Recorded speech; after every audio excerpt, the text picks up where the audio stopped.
I wanted to make a series on this channel called Fights That Will Never Happen. So the premise of this particular series on this channel is that I'm going to look at fights throughout the history of boxing that for whatever reason could not materialize, whether it was politics or the landscape of the sport just didn't allow it.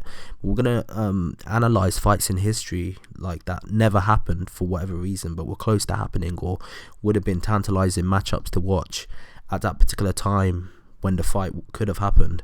So one fight we're going to start the series off with is obviously Mike Tyson versus George Foreman. Now at this moment in time in the heavyweight division, obviously we're going to focus on a particular year. So we'll focus on just after Mike Tyson actually beat Peter McNeely and came back and made a successful comeback after 3 years in prison for a rape conviction that he was actually supposed to get 6 years for, but obviously his sentence got reduced because of the good behavior that he displayed in prison. But just to give you some history on the actual premise of how the landscape of the heavyweight division was at that particular moment in time. Obviously, when Mike Tyson actually went into prison, before he went into prison, he actually was supposed to actually fight Evander Holyfield. Now, one fight that Tyson took before that proposed matchup, after he actually cleared through the entire heavyweight division, was a matchup against Buster Douglas, who obviously everyone knows what happened in that particular fight. Buster Douglas actually beat Mike Tyson and was a 42-1 underdog before he actually got into the ring. Before that fight was actually seen as a tune-up fight, before Mike Tyson actually got into the ring and fought, actually was supposed to fight Evander Holyfield for the actual undisputed heavyweight crown that he was going to defend and maintain for that particular time period. But what must be said is, after his loss to Buster Douglas, he took a few fights, obviously with Alex Stewart that he knocked out quite easily, and then he had the 2 fights with Razor Ruddock, and then just after that he actually went to prison for 3 years for this rape conviction. Now during this time period, obviously Evander Holyfield had a trilogy with Riddick Bowe at this time period, and obviously there was other emerging heavyweight superstars that would have actually that were looking to take over. Obviously one fight that comes to mind is Lennox Lewis, who ironically knocked out Razor Ruddock during the time period when Tyson was actually in prison. And then what happened was obviously Michael Moorer beat a relatively faded Evander Holyfield to win the heavyweight title, and he was the first southpaw heavyweight in history. Obviously he was guided by Teddy Atlas, who actually had obviously was one of the few people within the Catskill, one of the few trainers of Tyson during his era where he was fighting in Catskill, when he was in the Customato camp. So it must be said, obviously during this time period, one tantalizing matchup that was looking to be made was obviously Mike Tyson versus George Foreman.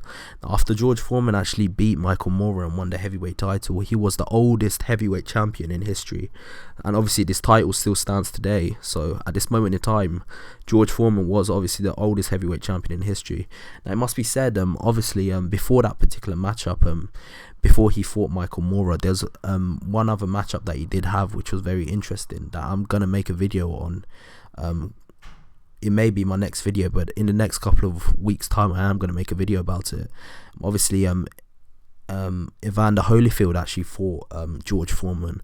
Now a lot of people at that time thought George Foreman was just going to walk through Evander Holyfield was just going to walk through George Foreman, because obviously at that moment in time George Foreman did look old, and he did look quite faded compared to his prime self when he was actually just before he fought Muhammad Ali, which was like around 10 years ago.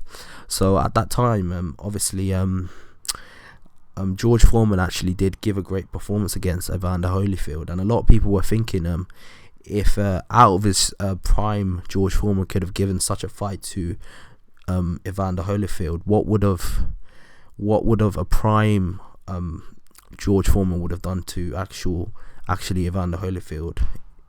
It's actually worth mentioning that as obviously in the future, obviously Evander Holyfield will go on to beat Tyson.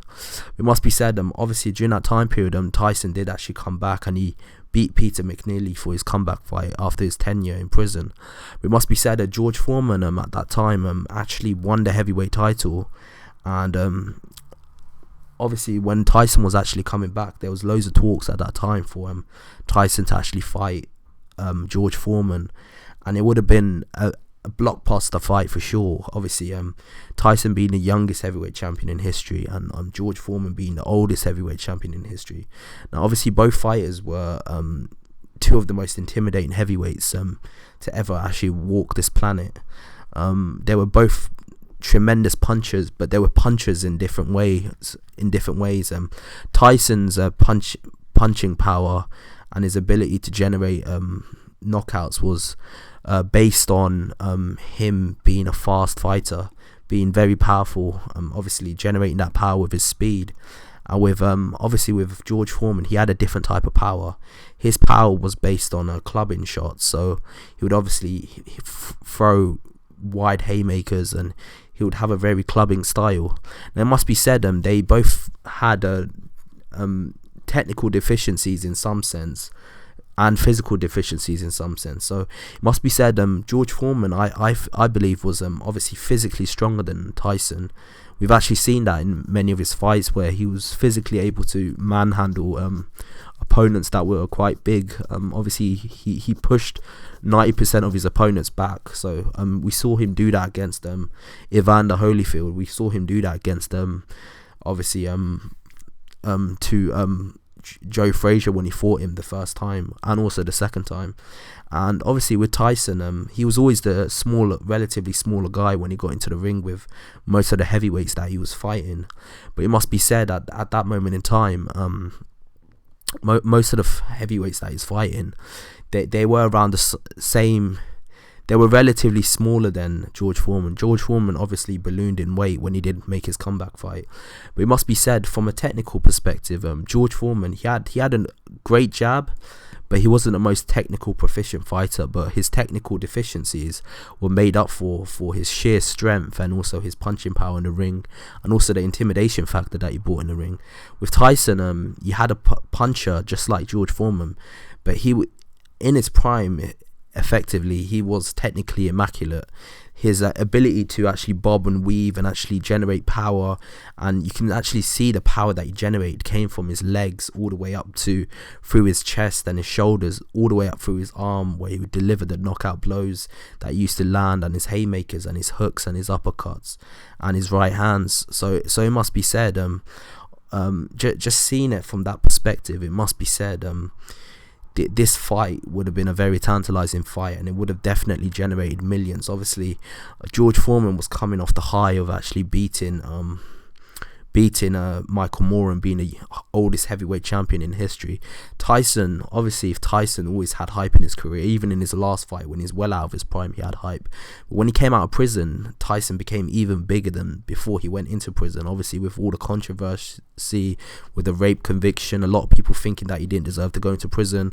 He was seen as almost like a social martyr in some circles, and in other circles he was ostracized and seen as a rapist.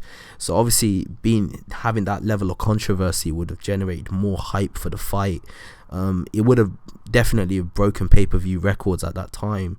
You had two of the biggest punches in history. Obviously George Foreman coming off the high of beating a reigning 26-year-old heavyweight champion in Michael Moore, and obviously doing the impossible. And obviously Tyson, let's just say after his comeback win against Peter McNeely, when he did obviously dispatch of a overmatched opponent, but he did, in that first fight, he did resemble a little bit of his former self when he was in his prime. He didn't look that out of sync. Let's just say the Tyson that beat Frank Bruno and regained the heavyweight title, if that Tyson was to fight George Foreman, who do I think would win in that particular fight? It must be said, my money's on George Foreman, just because of the fact that obviously during that time period, Tyson's style was a style that depended on immaculate technique and athleticism and timing and reaction and speed. And obviously with his tenure in prison, them qualities that he had did diminish through time.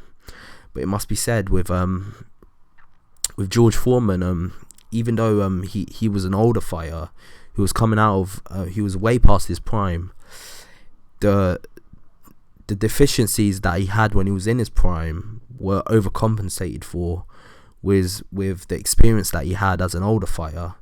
Also, another thing must be said, the George Foreman in his comeback fights, he never got knocked out, and he fought good fighters with good punchers like Shannon Briggs in his comeback fight, and he never got knocked out. So it must be said, obviously with the weight gain, it allowed him to actually have a better chin and have more of a stable foundation when taking punches, and he never really got buzzed and hurt by most of the heavyweights that he fought in his comeback trail when he made a comeback near his early 40s. Even when obviously Evander Holyfield is not a puncher, but Evander Holyfield landed 20 consecutive punches on George Foreman and it didn't even affect him. So you could argue that the older George Foreman had a better chin than the younger George Foreman. Obviously, the older George Foreman knew how to pace himself in fights better as well. And it must be said, during them 3 years when Tyson was deteriorating in prison, George Foreman was fighting live competition. He was fighting fighters like, obviously he went on to later fight Tommy Morrison and Shannon Briggs, but before that he was working his way up, but he was building himself up while Tyson was further deteriorating when he was in prison. So my opinion on how this fight would actually go, I feel like I think George Foreman will just have the style to beat Tyson, particularly the Tyson that came out of prison. Obviously post him leaving Kevin Rooney and the Catskill connection that he originally had, with that diminishing and disappearing as his career went on and him changing management. It must be said, I think George Foreman would actually destroy him. The Tyson that came during the Kevin Rooney era, when he had Jim Jacobs and Kevin Rooney and obviously Cus D'Amato at the start before he unfortunately passed, I think that was a moment in history where everything was just right. He had the right team around him, he had the right sponsors, he had the right management, he had the right training, he had everything going for him to win that heavyweight title. It's just unfortunate that after his loss to Buster Douglas, it all just went downhill from there.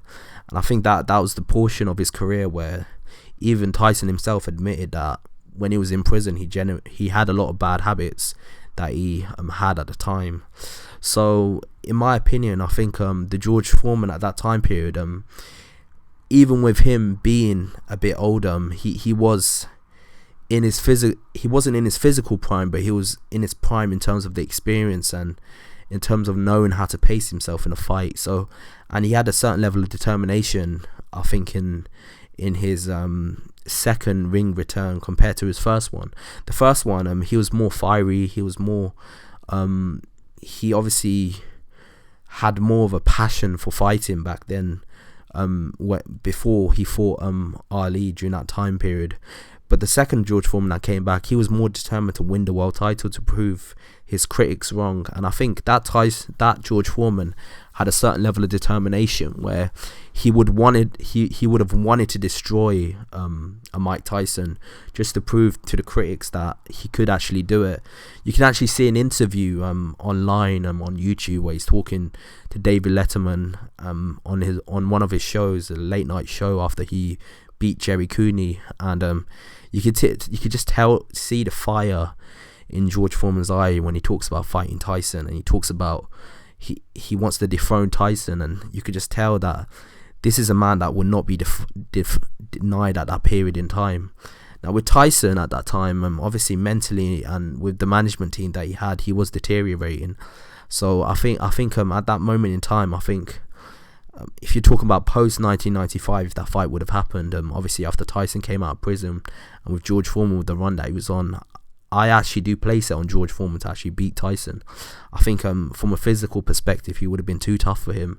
He would have pushed him around the ring, and that would have been a similar strategy to what Evander Holyfield would have used when he fought Tyson the first time, where he would give the fight to Tyson, but he would have the chin and the physicality to absorb Tyson's punches, but he would also push him back, and he'll make Tyson fight every minute of every round, but he would use his physicality and he would smother Tyson, and he wouldn't allow Tyson to physically manhandle him.